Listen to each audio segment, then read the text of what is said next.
होलाष्टक फाल्गुन शुक्ल पक्ष अष्टमी से शुरू होकर फाल्गुन शुक्ल पक्ष पूर्णिमा तक रहता है। होली से 8 दिन पहले होलाष्टक लग जाते हैं। होलाष्टक के दौरान शुभ और मांगलिक कार्य करना वर्जित माना जाता है। इन 8 दिनों में कोई भी शुभ कार्य नहीं किया जाता है। मान्यता के अनुसार होलाष्टक में 8 ग्रह उग्र अवस्था में रहते हैं। अष्टमी तिथि के दिन चंद्रमा, नवमी तिथि के दिन सूर्य, दशमी तिथि के दिन शनि, एकादशी तिथि के दिन शुक्र, द्वादशी तिथि के दिन गुरु, त्रयोदशी तिथि के दिन बुध, चतुर्दशी तिथि पर मंगल और पूर्णिमा पर राहु। ग्रहों के ऐसे प्रभाव से व्यक्ति को जीवन में कई तरह की समस्याओं का सामना करना पड़ता है। चलिए जानते हैं होलाष्टक से जुड़ी पौराणिक कथाएं। पौराणिक कथा के अनुसार राजा हिरण्यकश्यप ने जगत के पालनहार भगवान विष्णु के परम भक्त प्रहलाद को जान से मारने के लिए फाल्गुन माह की पूर्णिमा तिथि तय की थी। इस तिथि से 8 दिन पहले हिरण्यकश्यप ने प्रहलाद को कई यातनाएं दी। प्रहलाद को इतने कष्ट इसलिए दिए थे ताकि वो डर कर पिता का भक्त बन जाए, लेकिन इन यातनाओं का सामना करने के बाद भी प्रहलाद ने सभी तरह के कष्ट और परेशानियां झेली। इसके बाद भी प्रहलाद ने श्री हरि की भक्ति का मार्ग नहीं छोड़ा। हिरण्यकश्यप की बहन होलिका को अग्नि से न जलने का वरदान प्राप्त था, इसलिए उसने अपनी बहन की मदद मांगी और प्रहलाद को अपनी गोद में लेकर अग्नि में बैठ गई।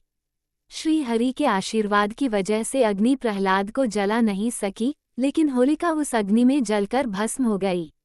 ये सारी घटना उन्हीं 8 दिनों में हुई, जिन्हें होलाष्टक के नाम से जाना जाता है। यही वजह है कि होलाष्टक के दौरान शुभ और मांगलिक कार्य नहीं किए जाते हैं। एक अन्य कथा के अनुसार हिमालय पुत्री पार्वती चाहती थी कि उनका विवाह भोलेनाथ से हो, लेकिन शिवजी अपनी तपस्या में लीन थे। देवताओं के अनुरोध पर कामदेव ने अपना प्रेम का पुष्पवान चलाकर शिवजी की तपस्या को भंग कर दिया। इससे महादेव अत्यंत क्रोधित हो गए और उन्होंने अपने तीसरे नेत्र की ज्वाला से कामदेव को भस्म कर दिया। प्रेम के देवता कामदेव के भस्म होते ही सारी सृष्टि में शोक व्याप्त हो गया। अपने पति को पुनः जीवित करने के लिए रति ने अन्य देवी देवताओं सहित महादेव से प्रार्थना की। प्रसन्न होकर भोले शंकर ने कामदेव को पुनर्जीवन का आशीर्वाद दिया। फाल्गुन शुक्ल अष्टमी को कामदेव भस्म हुए और 8 दिन बाद महादेव से रति को उनके पुनर्जीवन का आशीर्वाद प्राप्त हुआ।